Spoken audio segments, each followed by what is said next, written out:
The one thing that we like to say to them is that we hope we never see you again, because that means that they have what they need to be able to function on their own and be self-sufficient.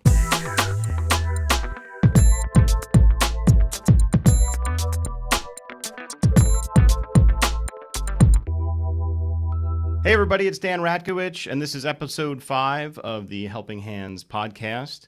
My guest today is Dana Lopez of the Inn in Hempstead. We're going to talk a little bit about what you guys have busy time of year right now. Can you tell everybody what the Inn does for those people that don't know what?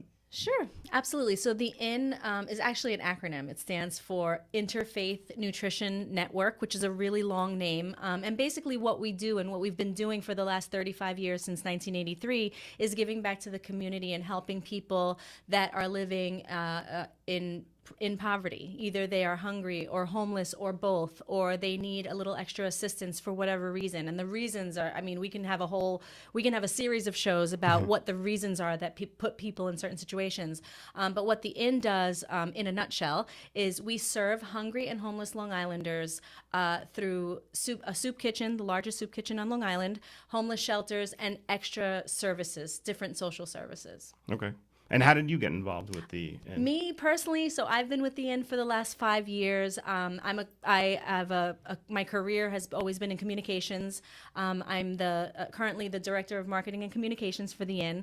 But I got involved because I was actually unemployed and I was starting a family and I was new to Long Island. I grew up in Brooklyn, but I did go to Hofstra, so not completely new, but I was new to living full time on Long Island, and I kind of I needed to go back to work, but I wanted to be local because I had babies at home. So I didn't want to go too far. It was a long trek into the city, and it just so happened that the Inn was looking for somebody in their communications department, and they were looking for a speaker. We have a speakers bureau where we have volunteers that go out and speak on our behalf.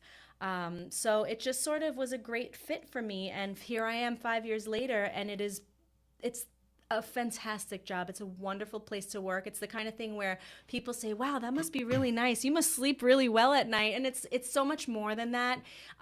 It's a really great feeling. It's my first experience working with a nonprofit because I was working in corporate.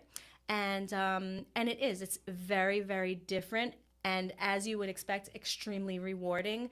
And it's also close to home. So I'm doing this type of work for people that live where I live, which, it's just, there's nothing like it. Right. Yeah, I got to imagine that it's got to be extremely rewarding. As far as the sleeping at night, I'm sure there's some nights, though, that you probably are thinking about some of the people that are there and taking advantage of what they need to do in there. Yes, well, especially in the soup kitchen. The soup kitchen's located in Hempstead, and when you're around the soup kitchen, you find that there are a lot of people that come in on a regular basis. They don't have anywhere else to go, so they're coming in for a hot meal. So you get to know them, you get to know their names. Sometimes, if they choose to share it with you, you may get to know some of their stories, and it can be very painful to hear. It's sad to hear that there are people that live 15 minutes away from you, 20 minutes away from you, sometimes even closer than that are struggling so much. We all struggle on a certain level, but when you think about some of our guests who are dealing with circumstances that you couldn't imagine, it's difficult. It's hard to hear, but the good thing is that and I don't always work directly with the guest. I am in the soup kitchen, but it's not part of my job to work one-on-one or directly with the guests themselves. I work on more an indirect way by doing things like this and getting the word out. But when I do have a direct connection with the guests, it's definitely, it tugs at your heartstrings in a very real way. Yeah, and I'm sure, I don't know if you know one off the top of your head, or you want to think about it a little bit, but a success story of somebody that you heard of that Oh, there's a lot. But most recently, so we've always had our soup kitchen. We actually started the inn with the first soup kitchen in Nassau County called the Mary Brennan Inn.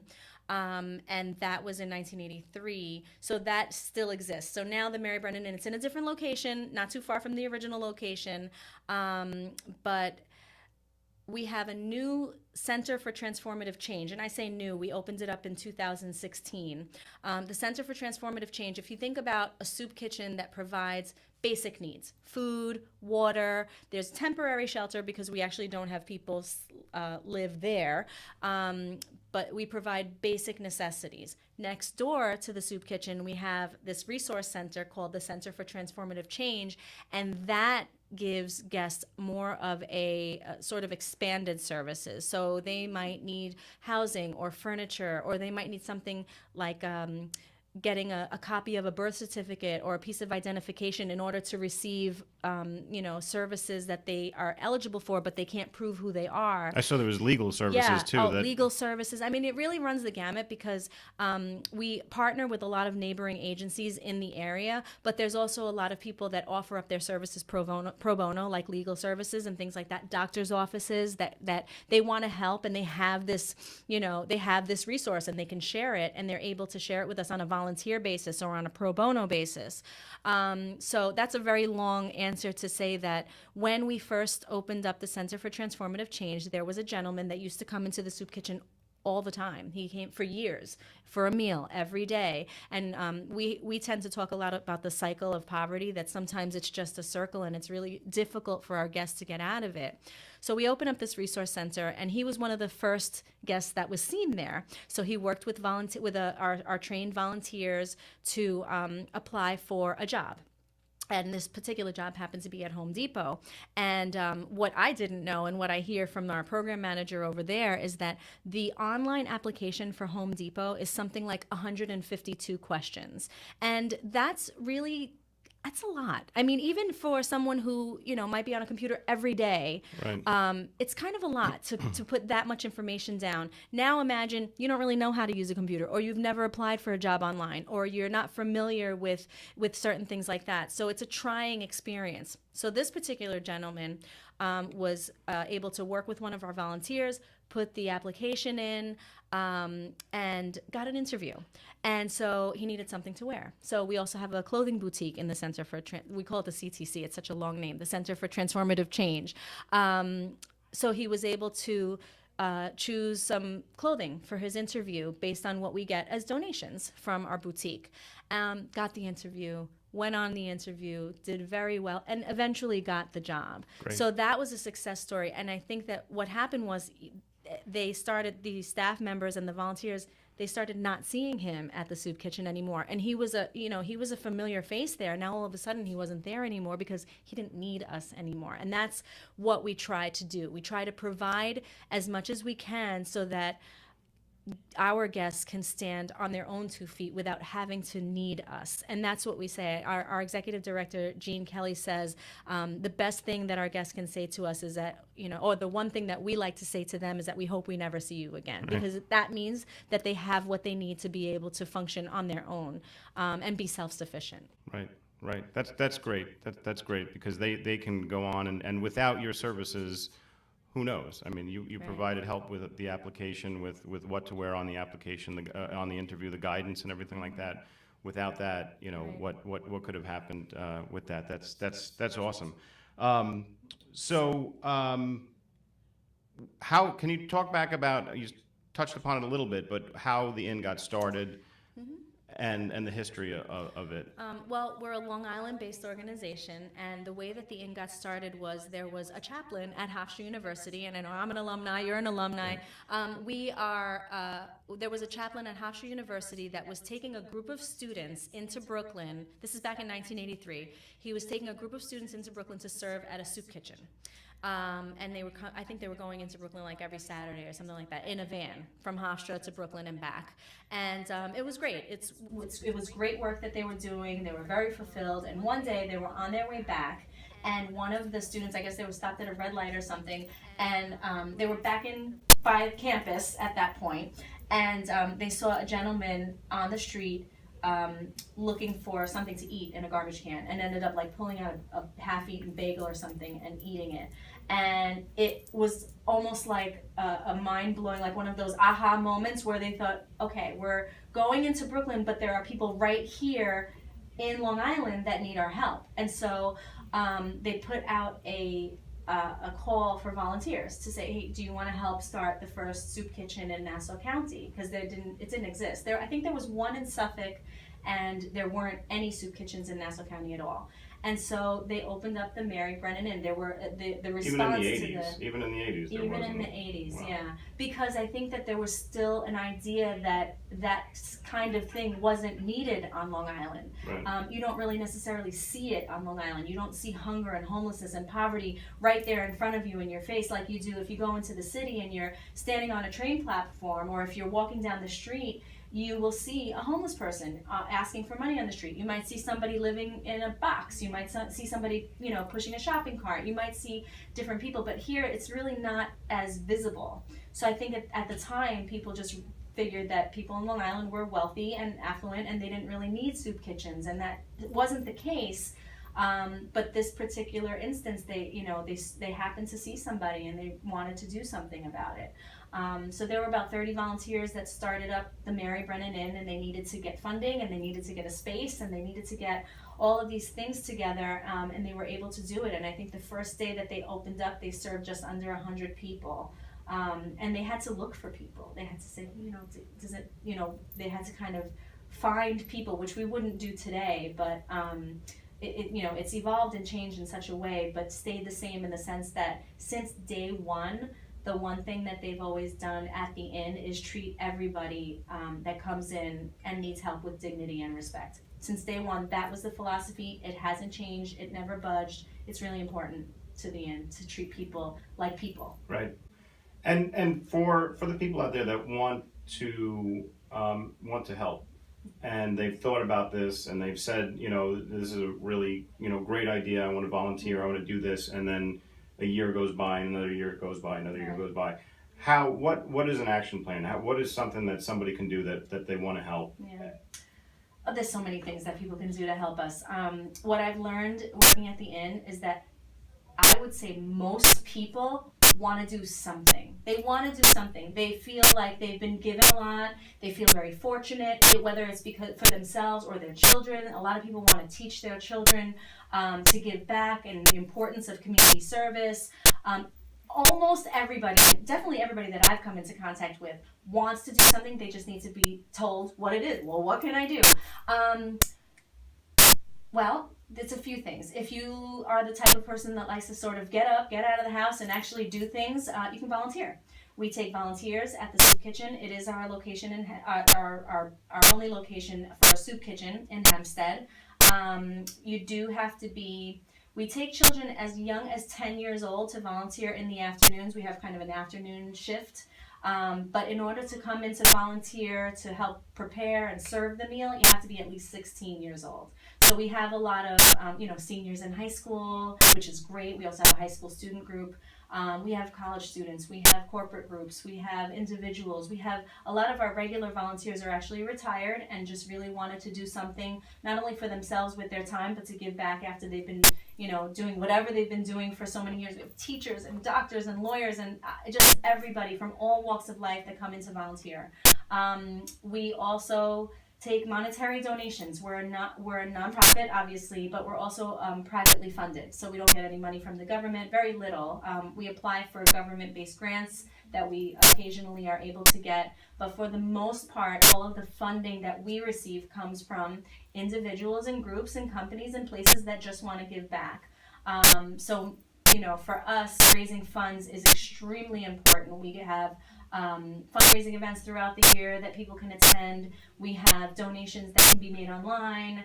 There could be private donations. They can either be restricted, so you can kind of like find a program of ours that you really feel very connected to and donate to that, and the money will sort of be earmarked for something very specific. Or you can make a donation and say, you guys use it however you need it, and trust me, we'll definitely need it and we'll definitely use it. And it'll be used for one of our programs, because we feel that if people are giving us money, it has to go directly to the people that we're serving. It has to feed people. It has to clothe them. It has to house them. So volunteering, donating, come to an event. I mean, there's so many different ways. Collecting goods. We take lots of donations of clothing and food. And I mean, people always ask me, well, what do you need? And our answer is, well, what do you need? You know, you need everything. You need clothing. You need something to eat. You need a toothbrush in the morning. You need a towel to dry yourself after a shower. You need shoes. You need, you know, I mean, everything that you need from the time that you wake up in the morning to the time that you go to sleep is pretty much what we need. So we have a lot of people that do collection drives for us, and they collect goods and items. I mentioned our boutique. We put all the clothing and some of our like sort of little housewares and things like that in our boutique for guests to take. We don't sell anything. We don't store anything. We don't, you know, everything that we get goes directly to people who need it the most at the time that they need it the most. And I one of the other drives that you guys do is with the school supplies. That's how we got connected.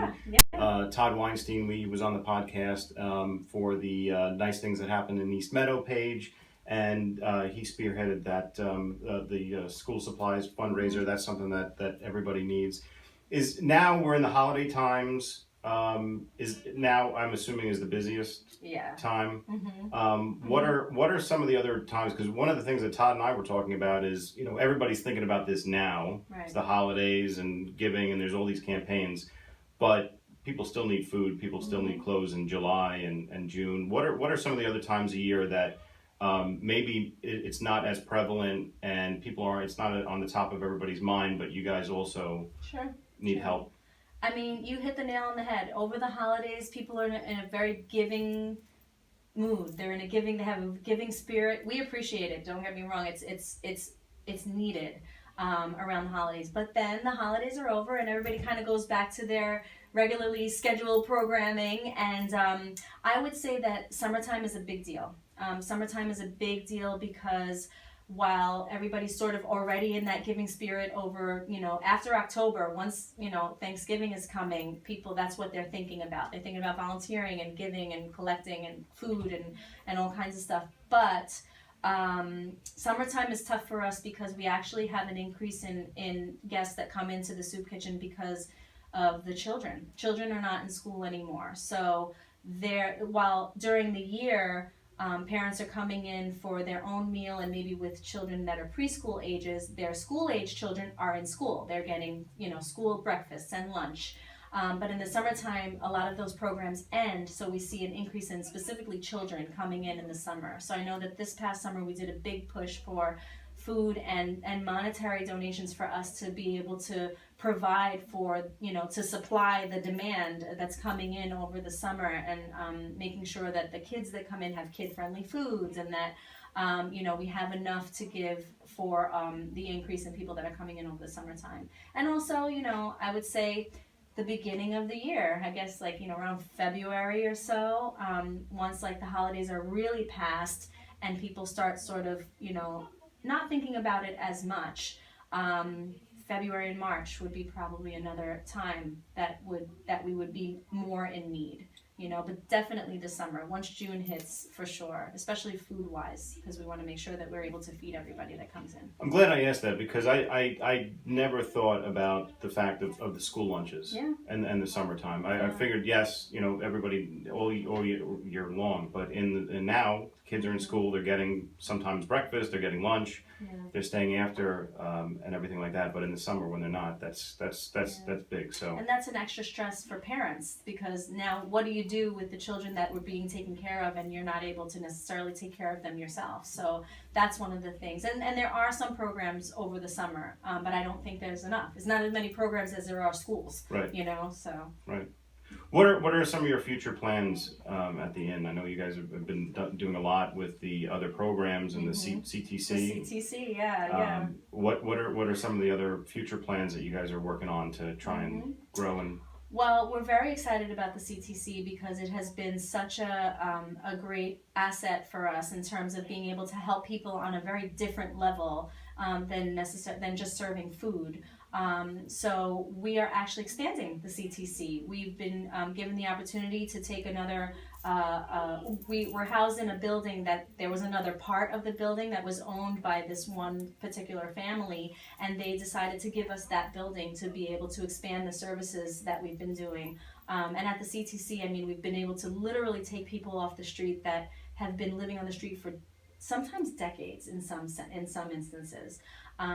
So some of the expansion of the CTC, we're actually a part of a state funded grant called the Esprit grant. It's an Empire State grant that is giving us money to expand the services and to provide mental health services. So that's one of the things that's very exciting, because a lot of the guests that we serve do have issues with mental health that aren't able to get the resources that they need in order to take that next step forward, and that's why they're running on sort of that cycle. So with the opportunity to receive mental health services, it's a huge hot topic too. Humongous.